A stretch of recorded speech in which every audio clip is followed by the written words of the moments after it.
कविता संग्रह किनके किनके मुझे आए इसी का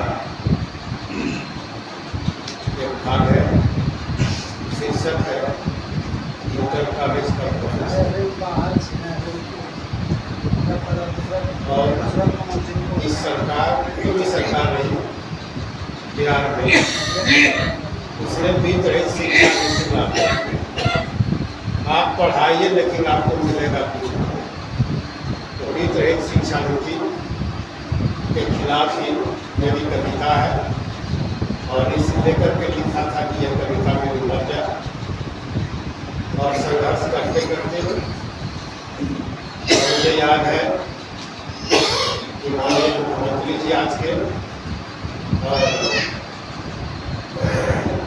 रघुवंश बाबू थे, दोनों रिक्शा पर आए और दोनों ने कहा कि जब मेरी सरकार बनेगी तो सबसे पहले इंटर कॉलेज का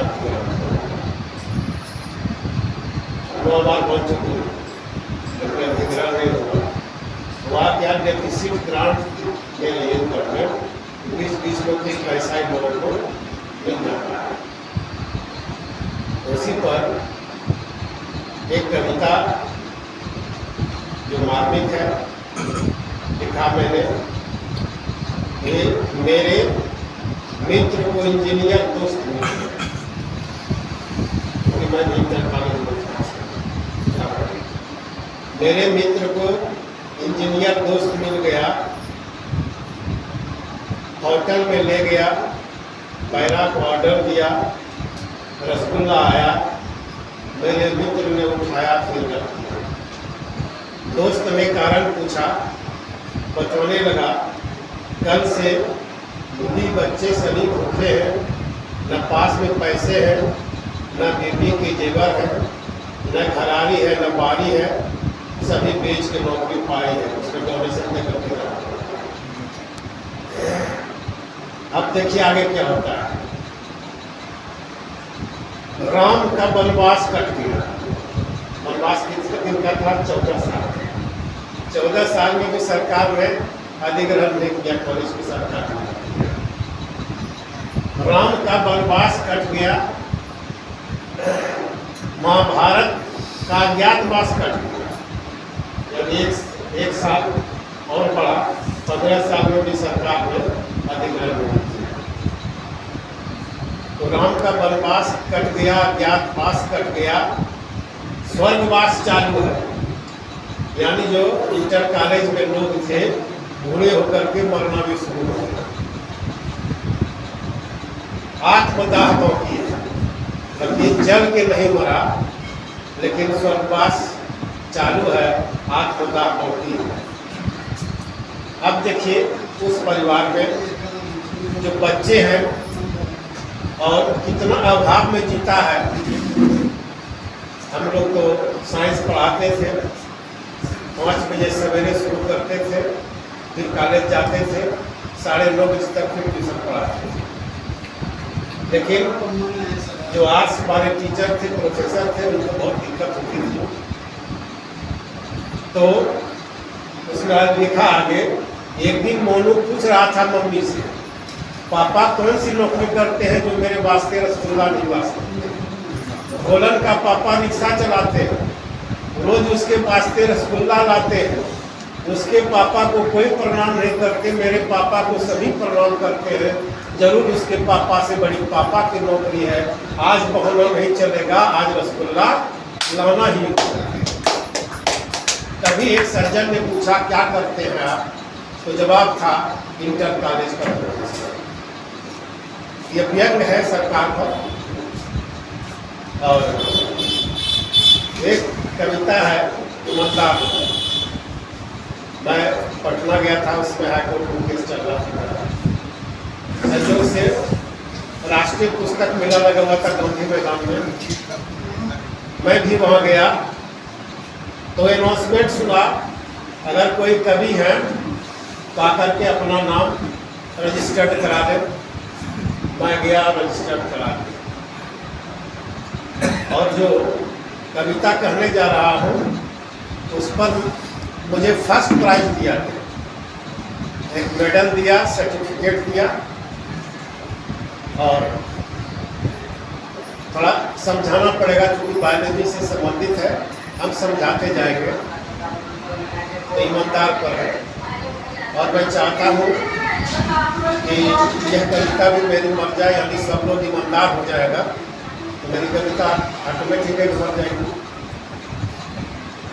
तो देखिए, सरकार भी ईमानदार ऑफिसर को नहीं चाहता है, पूंजी कमा के नहीं दे पाता। तो एक समय आएगा, एक समय आएगा सारे ईमानदार को पकड़कर चिड़ियाखाना में बंद कर दिया जाएगा। एक समय आएगा सारे ईमानदार को चिड़ियाखाना में बंद कर दिया जाएगा। लोग आएंगे देखने ये ईमानदार लोग हैं। जब ये मर जाएंगे, ईमानदार लोग चिड़ियाखाना में हैं, जब ये मर जाएंगे तब उनमें से कुछ में रसायन भर करके अजायब घर पहुंचा दिया जाएगा, यानी म्यूजियम में। अब बाकी का जीवाश्म बना दिया जाएगा। तो आप पटना म्यूजियम में जाइएगा, जैसे जाइएगा दहिना साइड में एक लंबा सा रूम है, उसमें चीड़ के पेड़ का जीवाश्म रखा हुआ है, जो 2 करोड़ वर्ष पुराना है।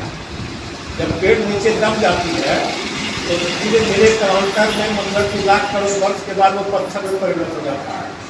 देखने में लगेगा कि पेड़ है, और ठोकिएगा 2 पत्थर, तो उसका कार्बन मतलब कि लेड मेथड से, यूरेनियम लेड मेथड से उसका उम्र निकाला जाता है। तो एक विधि से 20,000 वर्ष पुराना का पता चल जाता है, और एक जितना भी है 20 वर्ष के बाद जितना है लाख करोड़, सब उसका पता चल जाता है कितना वर्ष पहले ये पाया जाता है। तो बाकी में रसायन भर करके अजायब घर पहुंचा दिया जाएगा। लोग आएंगे देखने, ये ईमानदार लोग थे। वहाँ जाइएगा लगेगा जिंदा हाथी खड़ा है, सब मतलब कि केमिकल रसायन मतलब कि घर का बुक्स में रखा हुआ है, देखिएगा लगेगा बंदर बैठा हुआ है ना। तो उसमें रसायन भर करके अजायब घर पहुंचा दिया जाएगा। लोग आएंगे देखने, ये ईमानदार लोग थे। बाकी बचे का जीवाश्म बना दिया जाएगा। जीवाश्म क्या होता है? वही जो पेड़ दब गया या जो जंतु दब गया जमीन के अंदर और वह लाखों करोड़ वर्ष हो गया, वह पत्थर में परिणत हो जाता है ना। तो वही पेड़ पत्थर में परिणत हो गया, वो जीवाश्म है। जैसे एक आर्कियोप्टेरिक्स पक्षी था, जो सांप और मतलब कि पक्षी के बीच कनेक्टिंग लिंक था। उसको चोंच भी था, दांत भी था, और पूंछ भी था। ये नहीं कि एक के बाद पक्षी का निर्माण हो गया, सो बात नहीं है। उस मतलब कनेक्टिव लिंक बोला जाता है, उसको यूनिट बोला जाता है। तो बाकी का जीवाश्म बना दिया जाएगा। उसके बाद जीवाश्म का उम्र पता लगाया जाएगा, क्योंकि ईमानदार आदमी का जीवाश्म है।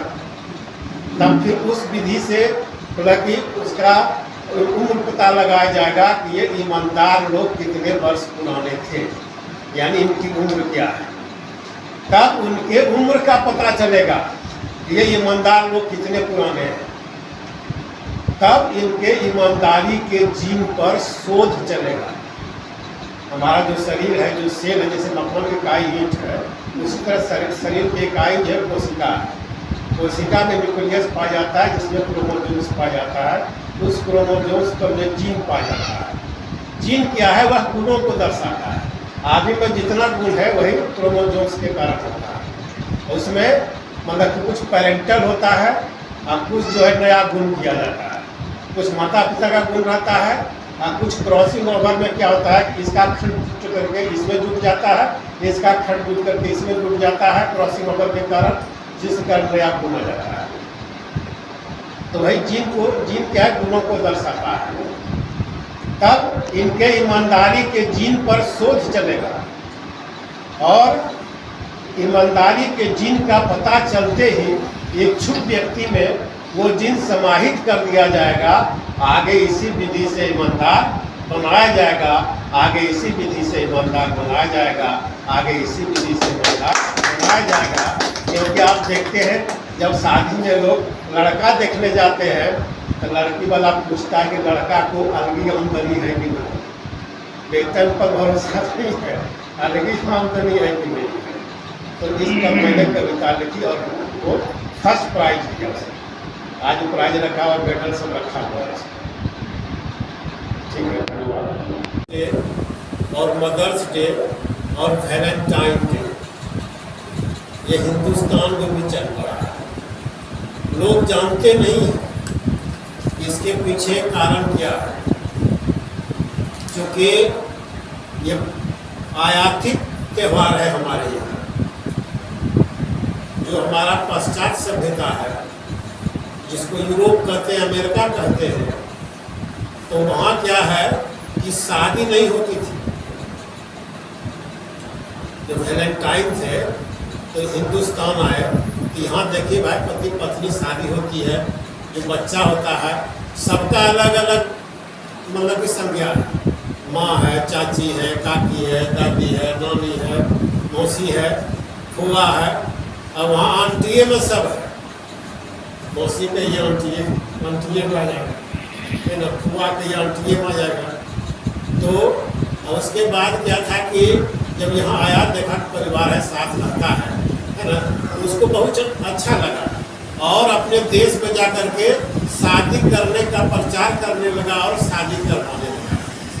राजा ने उसको जो है फांसी की सजा दी और फांसी की सजा हो गई।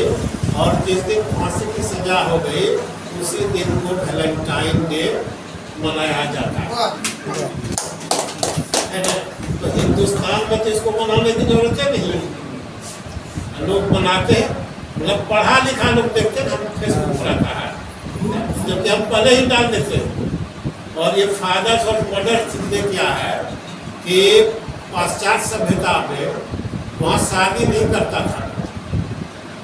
अब कुछ होने लगा, जो वैलेंटाइन लोग प्रचार किया और कुछ लोग यहाँ आने लगा, देखा अब कुछ शादी होने लगा।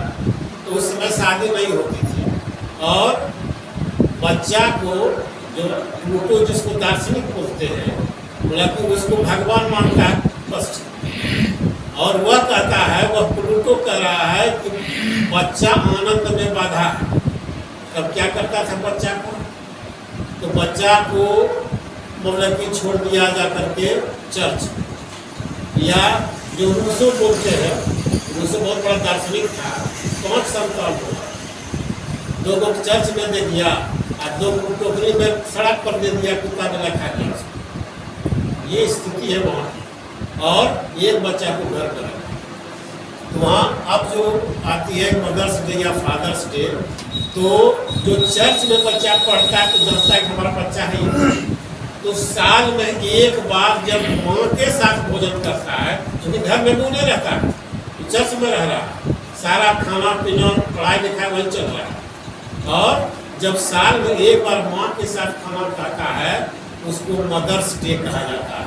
और हिंदुस्तान में तो रोज माँ के साथ खाना खाता है, तो यहाँ इसको मनाने की क्या जरूरत है ना। और उसका नकल कर रहा है हिंदुस्तान, इसका हिंदुस्तान में नकल करने की जरूरत ही नहीं है। यह तो ऑलरेडी मतलब माता पिता के साथ रह रहा है। और जब वही बच्चा साल में एक बार पिता के साथ भोजन करता है, उसी को फादर्स डे कहा जाता है। अब आप ही लोग मतलब कि जो है फैसला कीजिए कि यह सही मनाया जा रहा है कि गलत मनाया जा रहा है। क्योंकि बच्चा तो माँ पिता के साथ यह रोज खाना खाता थी, तो साल में एक बार आता है, इसलिए उसको फादर्स डे कहा गया। और माँ के साथ साल में एक बार खाना खाया तो उसको मदर्स डे कहा गया।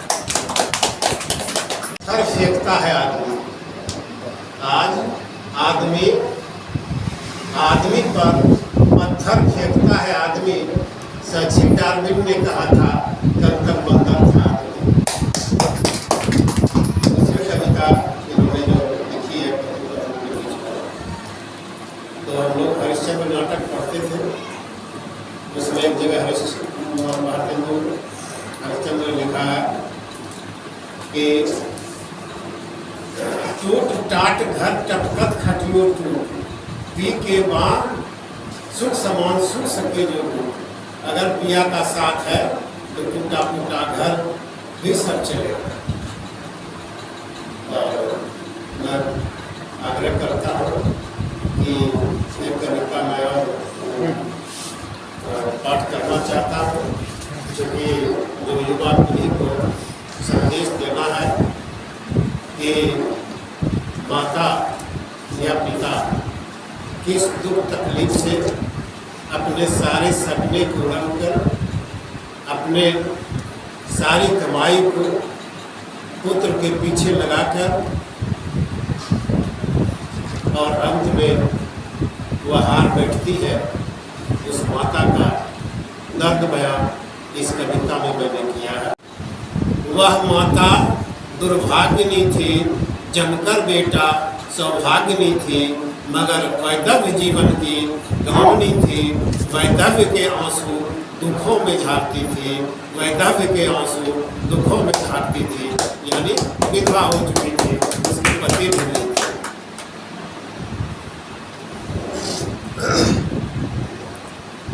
मगर हिम्मत की बलिहारनी थी, बेटा को पढ़ाने की ठानी थी, मेहनत की गठरी बांधी थी, धन संचय करती थी, मालिक मालकिन से धक्के खाती थी, मगर अपने निश्चय की पक्की थी।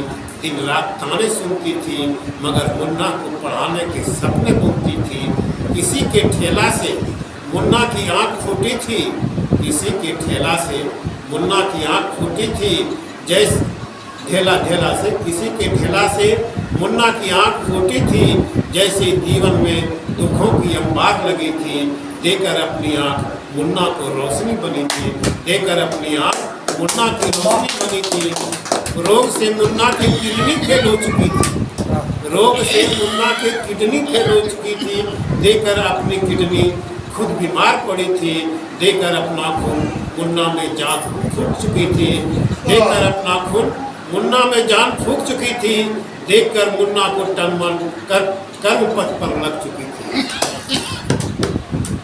आने की ठान चुकी थी। वह गरीब औरत जो पति के बिना लेकिन बेटे को IAS बनाने की वह ठान चुकी थी। झाड़ू पोछा से लेकर शौचालय साफ में लगी थी, यानी घर में झाड़ू पोछा करना, शौचालय साफ करना, जो काम सब नहीं कर सकता है वो भी वो करने लगी, ताकि मेरा बच्चा IAS बन जाए। पैसे आएंगे, मुन्ना पढ़ेगा, जेहन में बात गड़ी थी। मुन्ना की पढ़ाई हेतु हर छोटा काम बड़ी थी, मुन्ना की पढ़ाई हेतु हर छोटा काम बड़ी थी।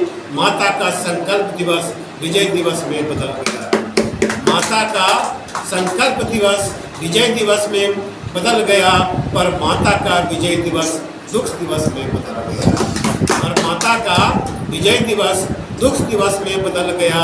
बेटा माता को भूल चुका, अपनी दुनिया बसा डाला, आहत माता बेटे से मिलने का संकल्प ले डाला। बेटे ने पहचानने से इनकार कर दिया, बेटे ने पहचानने से इनकार किया। वेदना ने माता का अंतस्थल फाड़ दिया, वेदना यानी दुख, वेदना ने माता का अंतस्थल फाड़ दिया। तभी ग्रामीण नौकर का हृदय बेच गया, यानी उस IAS अफसर के यहाँ उस गांव का भी एक लड़का रहता था नौकर के रूप में, तो वह सब इस बात को जानता था, इसकी माँ की सारी कहानी को जानता था। इसने अपनी आँख दिया, किडनी दिया, खून दिया बेटा को, आज बेटा नहीं पहचान रहा है। तभी ग्रामीण नौकर का हृदय बेच गया, रो रो कर कथा का उद्गार किया, रो रो कर कथा का उद्गार किया। ये है आपकी माता साहब, ये है आपकी माता साहब, आपकी एक आँख और किडनी इनकी है साहब, आपकी एक आँख और किडनी इनकी है साहब, आपकी रगों में दौड़ती खून इनकी है साहब। झाड़ू पोछा से शौचालय सफाई के पैसे का परिणाम है साहब, झाड़ू पोछा से शौचालय सफाई के पैसे का परिणाम है साहब।